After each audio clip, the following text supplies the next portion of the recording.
সাংঘর্ষিক রাজনীতি থেকে বেরিয়ে আসতে হবে, মব কালচার থেকে বেরিয়ে আসতে হবে। আমি বলছি এটা হতে হবে। যারা বলবে, আচরণ করবে, তারা শেখ হাসিনার সাথে তাদের কোনো ব্যবধান নেই।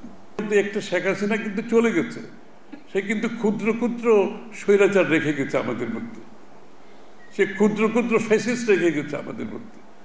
আপনি দেখবেন আচার আচরণে, কথাবার্তার মধ্যে দেখবেন এটা হতে হবে, এটা দিতে হবে। এটা না দিলে আমরা নাই, ওটা না দিলে আমরা নাই। আমি তো কোনো মালিক হই নাই দেশে, শেখ হাসিনার পরিবর্তে মালিক হচ্ছে বাংলাদেশের জনগণ।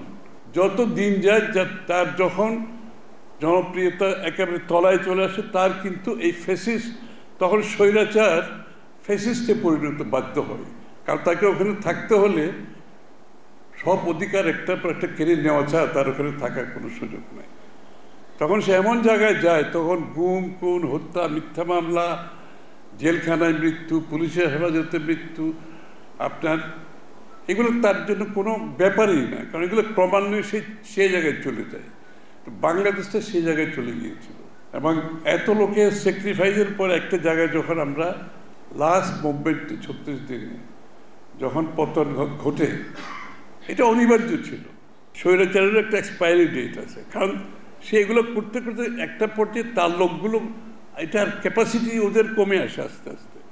এবং জনগণের সবার তো, এটা বাংলাদেশ তো সবার দেশ, সে বাড়ি থেকে তার বউয়ের প্রশ্নের সম্মুখীন হয়, আত্মীয় স্বজনের সামনে প্রশ্নের সম্মুখীন হয়, তোমরা আর কত মানুষ মারবে, আর কত লোককে জেলে দেবে।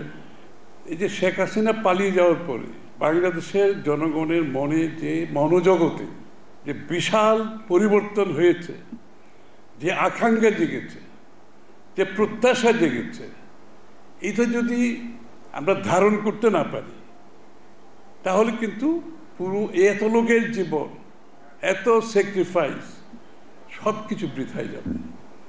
সকলের মধ্যে যেই কারণে শেখ হাসিনা ফ্যাসিস্ট হয়েছে, যে গণতন্ত্রকে ধ্বংস করে এককভাবে রাজত্ব নিয়েছে, আমাদেরকে গণতন্ত্র পরিপূর্ণভাবে পুনঃপ্রবর্তন করতে হবে।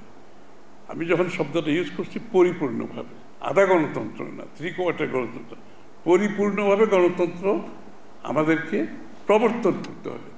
জেলখানার ভিতরে একটা বড় পরিবর্তন আসলো, জেল সুপার সব আমার রুমে চলে আসলো। তখন মনে হলো আমি জেলখানার মালিক হয়ে গেছি, ওরা প্রিজনার হয়ে গেছে।